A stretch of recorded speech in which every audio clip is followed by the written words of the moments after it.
Salut à tous et à toutes, c'est l'Alien, et aujourd'hui une nouvelle vidéo sur... Salut à tous et à toutes, c'est l'Alien, et aujourd'hui j'avais très envie de vous parler... Je sais pas si vous vous en souvenez, mais il y a hyper longtemps, je vous avais fait une vidéo sur...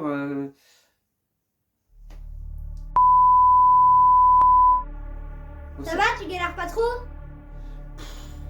Bah écoute, j'ai pas d'inspiration et pas d'idée pour faire une vidéo. C'est page blanche aujourd'hui. Dis, je te prie un gros goût. Il peut t'aider si tu veux. Le petit parterre là? Alors c'est toi gros goût. Grappa dit que tu pouvais m'aider. Qu'est-ce que t'as dans la main? C'est une relique qui va te le permettre de retrouver de l'inspiration. Alors, prêt à la trouver?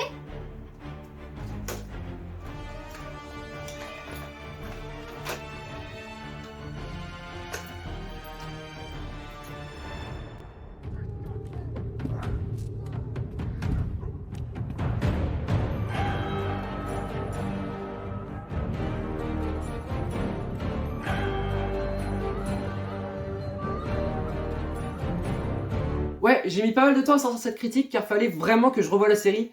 Surtout qu'au final j'avais fait un premier enregistrement où je défonçais pas mal la série. Alors qu'au final, eh ben, elle est pas si nulle en fait.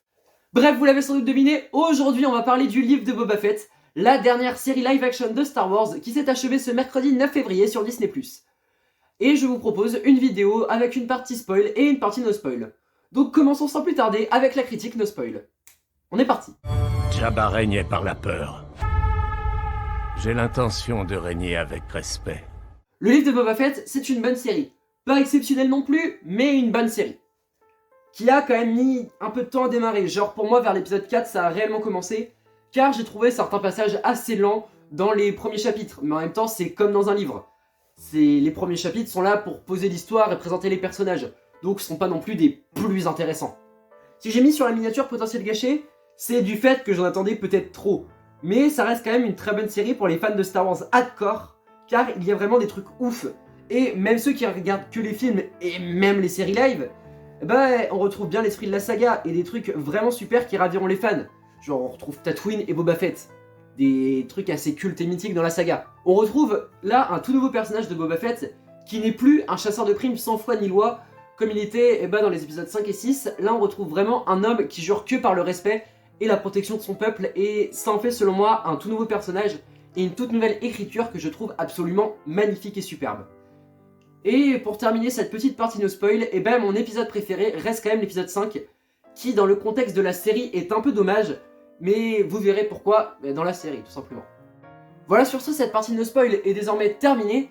Oui, elle est très courte, mais je suppose que si vous êtes là, c'est parce que vous avez vu la série. En attendant, pour ceux qui ne l'ont pas vu, eh ben écoutez, je vous conseille de partir tout de suite. Donc c'était l'Alien et préservons la magie du cinéma. Bisous. Donc quant à nous, eh ben c'est parti, on spoil. Je vous en prie. Parlez librement. Bon, si vous êtes là, je suppose que c'est parce que vous avez vu la série. Donc écoutez, eh ben, commençons cette partie spoil. Le livre de Boba Fett, c'était une bonne série. Alors oui, certes, j'ai mis potentiel gâché, parce que j'en attendais peut-être trop, et surtout que j'ai trouvé une lenteur par moment, surtout dans les 3 premiers épisodes, et la course-poursuite entre les modifiés et l'adjointe au maire que j'ai trouvé insupportable, et qui a pour seule qualité de nous offrir une belle référence à Retour vers le futur 2. Ou encore les 2 épisodes de Mandalorian dans une série sur Boba Fett, qui a du mal à démarrer, même s'ils étaient pas mal du tout, et surtout que je suis de l'avis de ceux qui disent que dans un livre, sachant que la série se nomme quand même le livre de Boba Fett, et bah qu'on développe les personnages principaux dans les premiers chapitres, puis on a des chapitres en amont sur les personnages secondaires, on développe leur vie et leur histoire qui viendront s'ajouter dans l'histoire principale. La menace des Pikes, et bah je l'ai pas trouvé ouf, et est selon moi pas assez développée sauf dans les derniers épisodes où j'ai ressenti leur réelle menace, avec leur droïde de malade qui défouraille tout sur leur passage. J'ai trouvé aussi qu'il y a trop de personnages, du fait que j'ai eu un peu de mal à m'y attacher, du style les modifiés, Chris Satan ou même la Twi'lek qui gère le club. Dans l'épisode 6, lors de l'attentat, j'étais plus en mode « Mais vous avez tué Max Rebo !» qu'elle au final, lorsqu'elle est morte dans l'attaque du bar. Il y a cependant un personnage à qui je me suis réellement attaché, donc c'est Drax, ou Drax, je sais plus, en tout cas c'est ce personnage, ce modifié là, pour qui j'ai vraiment eu un attachement assez particulier lors du dernier épisode. Je critique, mais la série regorge quand même de pas mal de points positifs. Visuellement super beau, le design est pas trop mal, on sort du Star Wars par moment, mais à part les motos démodifiées et le speeder du maire, je trouve tout assez sympa. On a des acteurs au top, une petite histoire sur Boba qui tient assez la route avec des personnages assez sympas, et surtout un tout nouveau traitement du personnage de Boba que j'ai trouvé juste sublime. Le problème, qui n'en est pas vraiment un, c'est que cette série est vraiment faite pour les fans hardcore de Star Wars, du fait que l'on revoit Cad Bane ou Chrysanthemum. Mais même pour les fans à petite dose, on revoit quand même des personnages de l'espèce de Chewbacca, de Jabba, on revoit Luke, Boba Fett, Tatooine, etc. En soi, on a des guests incroyables. Même l'avenue d'Ahsoka, au fond, j'ai aimé. Cette série regorge de pas mal de messages. Genre par exemple, quand Boba tue Cad Bane. J'ai vraiment vu ça comme il a tué son passé de chasseur de primes avec l'arme Tusken de sa nouvelle famille. Et surtout, la scène post-générique avec le GOAT absolu Cobb Vanth.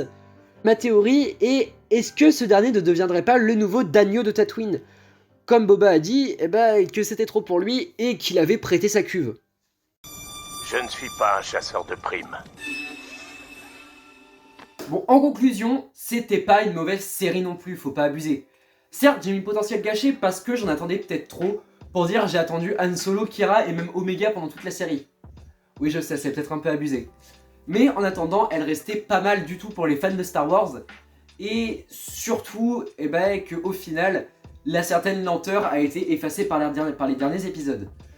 Cependant, je trouve que les flashbacks ça va trop vite, il y avait un vrai potentiel là-dedans, et je trouve qu'on n'exploite pas assez la jeunesse de Boba Fett par exemple. J'aurais bien aimé savoir ce qui se passait avant l'épisode 2, ou même ce qui se passait entre les épisodes 2 et 5, même si ça a été vaguement exploité dans Clone Wars.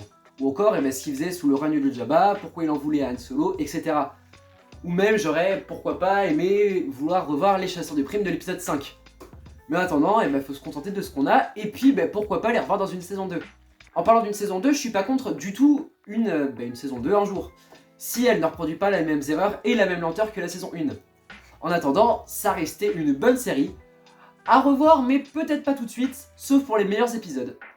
Mais sur ce, écoutez, je lui mettrai une petite note de 6 sur 10, ce qui est pas dégueulasse. Et voilà, sur ce, cette vidéo est déjà terminée, j'espère vraiment qu'elle vous aura plu. Quant à moi, je vous retrouve très bientôt pour une nouvelle vidéo, et pourquoi pas une prochaine critique, parce que 5 mois d'attente, ça fait quand même pas mal. Et puis écoutez, c'était l'Alien, que la force soit avec vous et préserve la magie du cinéma,